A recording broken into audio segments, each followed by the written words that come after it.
My son said to me, "Dad, we've made the decision. It's time for you to move into a home."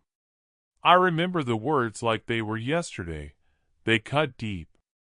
My daughter was standing right next to him, tears in her eyes, but she didn't say a word. I'm Walter, 78 years old, and I'm here to tell you a story that I hope will teach you one important lesson.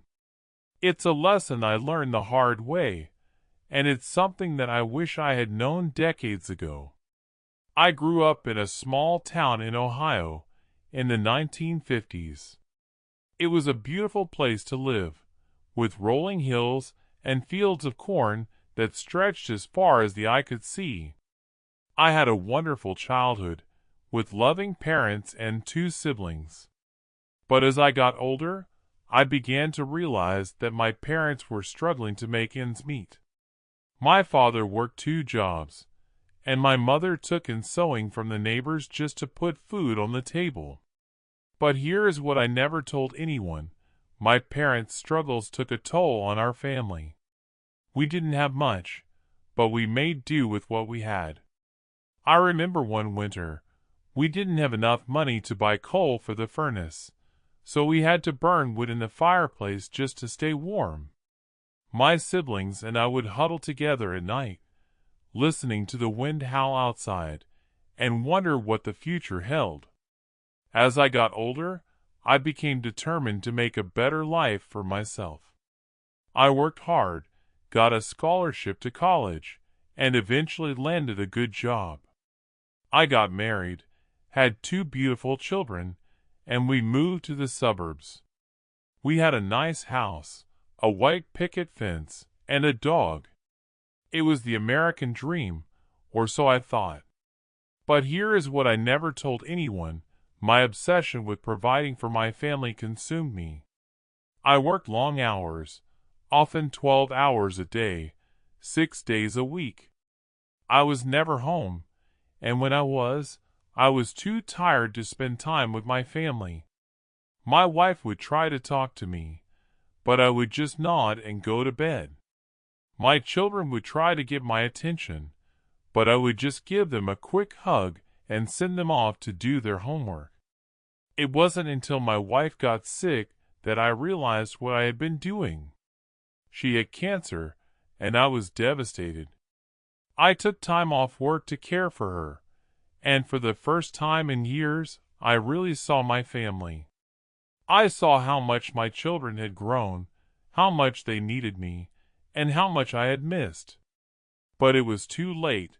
The damage was done. My children had grown up without me, and they didn't know how to connect with me. The day my son told me that it was time for me to move into a home, I realized that I had made a terrible mistake.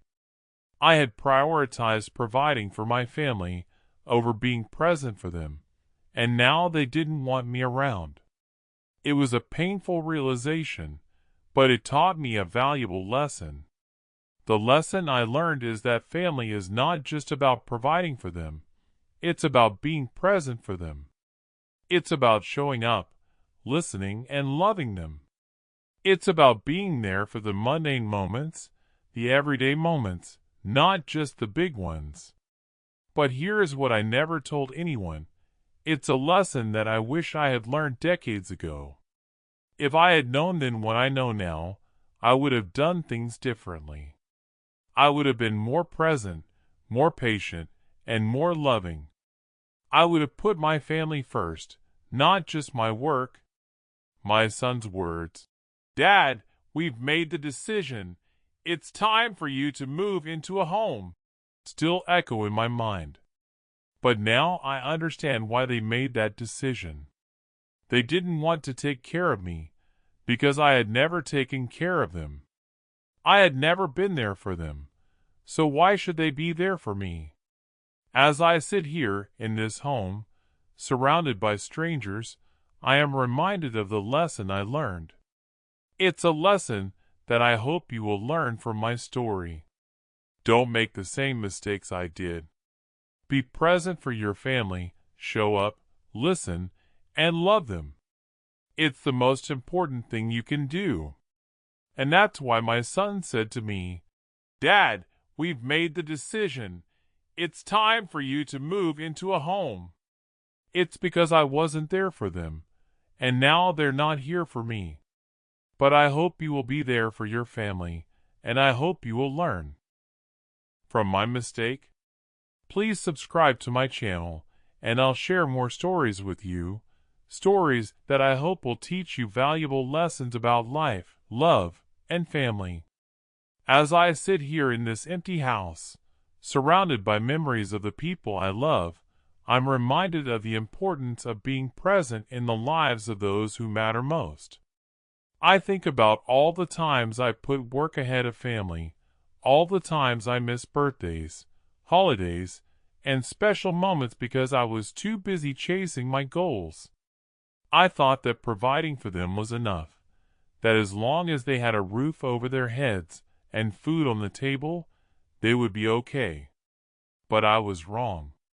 Being there for your family means more than just providing for their physical needs. It means being there for the laughter, the tears, the triumphs, and the struggles. It means being a constant presence in their lives, a source of comfort, support, and love. I missed out on so much by not being there, and now I'm left with the regret of what could have been. I remember the day my children left for college, how proud I was of the people they had become, and how I thought that this was just the beginning of a new chapter in our lives. But as the years went by, I started to notice that they were drifting away from me, that they were building their own lives, their own families, and I was no longer a part of it. I tried to reach out, to reconnect, but it was too late. The distance had grown too wide, and I was left with only memories of the past. It's a hard lesson to learn, but one that I hope you will learn from my mistakes. Don't wait until it's too late to realize the importance of family. Don't put off until tomorrow what you can do today. Be there for your loved ones, no matter what. Attend the school plays, the sports games, the recitals. Be there for the bedtime stories, the family dinners, the lazy Sundays. These are the moments that will shape your relationships, that will build the bonds that will last a lifetime. As I look back on my life, I realize that I had it all wrong. I thought that success was about achieving my goals, about making a name for myself, about leaving a legacy. But it's not. Success is about the relationships you build, the love you share, the memories you create. It's about being there for the people who matter most, and being present in the moments that matter most. I hope that my story will serve as a reminder to you, a reminder to prioritize your family, to prioritize love. Don't let the distractions of the world get in the way of what truly matters. Don't let the busyness of life keep you from being present in the lives of those you love. Be there for them, and they will be there for you. I may have missed out on that, but I hope you won't. I hope you will learn from my mistakes and build a life filled with love, laughter, and joy. And I hope that you will join me on this journey as we explore the ups and downs of life and learn valuable lessons along the way. As we embark on this journey together, I want to share with you a story that has been deeply personal to me, one that has taught me the importance of human connection and the value of relationships. Growing up, I often felt like I was on the outside looking in, like I was observing life rather than truly living it.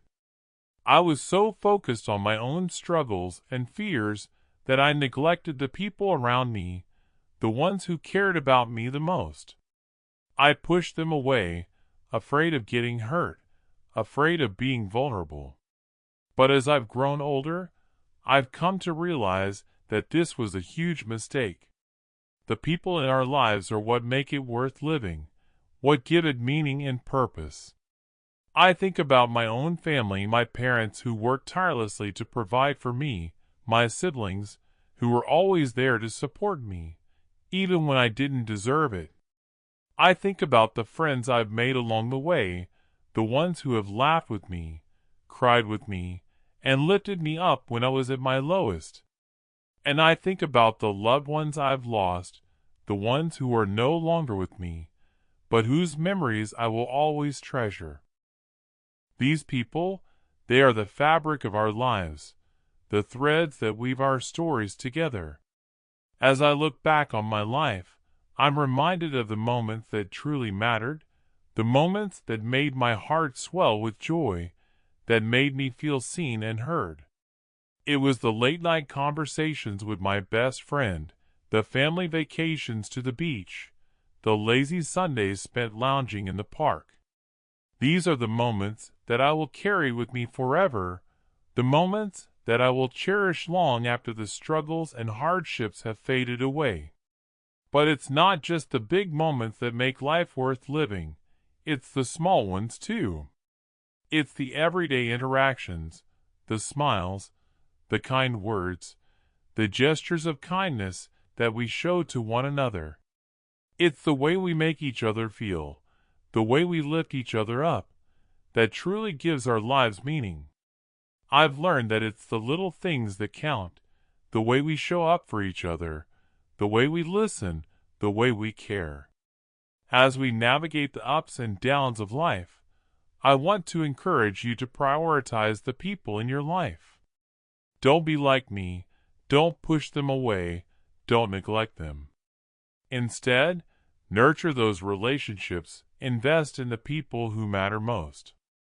Be present, be kind, be compassionate. Show up for them, even when it's hard, even when you don't feel like it. Because in the end, it's the people in our lives who will be there to hold our hands, to wipe away our tears, to celebrate our triumphs. I hope that you will learn from my mistakes, that you will build a life filled with love, laughter, and joy. I hope that you will surround yourself with people who uplift and support you, who make you feel seen and heard. And I hope that you will join me on this journey as we explore the complexities of the human experience, as we learn to love, to forgive, and to let go. Together, let's create a life that is filled with purpose, with meaning, and with connection. Let's create a life that is truly worth living.